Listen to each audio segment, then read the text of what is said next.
હવામાન વિભાગની આગાહીના પગલે સમગ્ર રાજ્ય સહિત બનાસકાંઠા જિલ્લામાં પણ 2 દિવસથી વરસાદી માહોલ છવાયો છે। હવામાન વિભાગ દ્વારા જિલ્લામાં ઓરેન્જ એલર્ટ આપવામાં આવ્યું છે।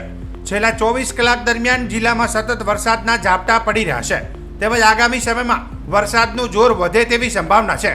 જિલ્લામાં વરસાદી પરિસ્થિતિને ધ્યાને રાખીને તંત્ર સજ્જ બન્યું છે। કોઈપણ પરિસ્થિતિને પહોંચી વળવા માટે ટીમ બનાસ ખડે પગે તૈનાત છે। જિલ્લામાં ભારે વરસાદ આફતની સંભાવના વચ્ચે જિલ્લા કલેક્ટર મિહિર પટેલ દ્વારા જિલ્લાના સૌ નાગરિકોને સાવચેત અને તકેદારી રાખવા અનુરોધ કરવામાં આવ્યો છે। જિલ્લાવાસીઓને કલેક્ટર મિહિર પટેલે નદી નાળા, કોઝવે અને નીચાણવાળા વિસ્તારમાં જવાનું ટાળવા અને બિનજરૂરી હરવા ફરવા ન જવા નાગરિકોને વિનંતી કરી છે। જિલ્લામાં હાલ વરસાદની સ્થિતિ સામાન્ય છે, છતાં પણ લોકોને સાવચેત રહેવા જણાવાયું છે। વધુમાં વરસાદની સ્થિતિમાં ઊંચાણવાળા સલામત સ્થળે ખસી જવા અનુરોધ કરવામાં આવ્યો છે। કોઈપણ મુશ્કેલ પરિસ્થિતિમાં જિલ્લા કલેક્ટર કચેરી, કંટ્રોલ રૂમ અને તમામ મામલતદાર કચેરી ખાતેના કંટ્રોલ રૂમ પર સંપર્ક કરવા નાગરિકોને અપીલ પણ કરવામાં આવી છે। સૌને નમસ્કાર, હું મિહિર પટેલ, કલેક્ટર બનાસકાંઠા। આપણે સૌ જાણીએ છીએ કે સમગ્ર ગુજરાતમાં ભારે વરસાદી વાતાવરણ છે।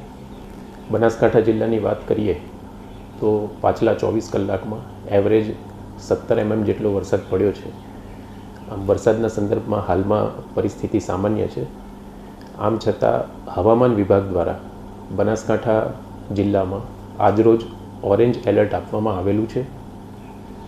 આથી સૌ બનાસકાંઠા જિલ્લાના નાગરિકોને મારી નમ્ર વિનંતી છે કે તકેદારી અને સાવચેતીના ભાગરૂપે નદી નાળાના જે નીચાણવાળા વિસ્તાર છે, ઓવર ટોપિંગ થતું હોય તો જે કોઝવેવાળા વિસ્તારો છે ત્યાં આગળ જવાનું ટાળીએ, બિનજરૂરી બહાર ફરવાનું ટાળીએ અને ખૂબ વરસાદની પરિસ્થિતિમાં ઊંચાણવાળા વિસ્તારો અને સુરક્ષિત વિસ્તારો ઉપર જવાનું પસંદ કરીએ। કોઈપણ મુશ્કેલીની ઘટનામાં કલેક્ટર કચેરી ખાતે તથા તમામ મામલતદાર કચેરી ખાતે 24 કલાક કાર્યરત કંટ્રોલ રૂમનો સંપર્ક કરીએ। ધન્યવાદ।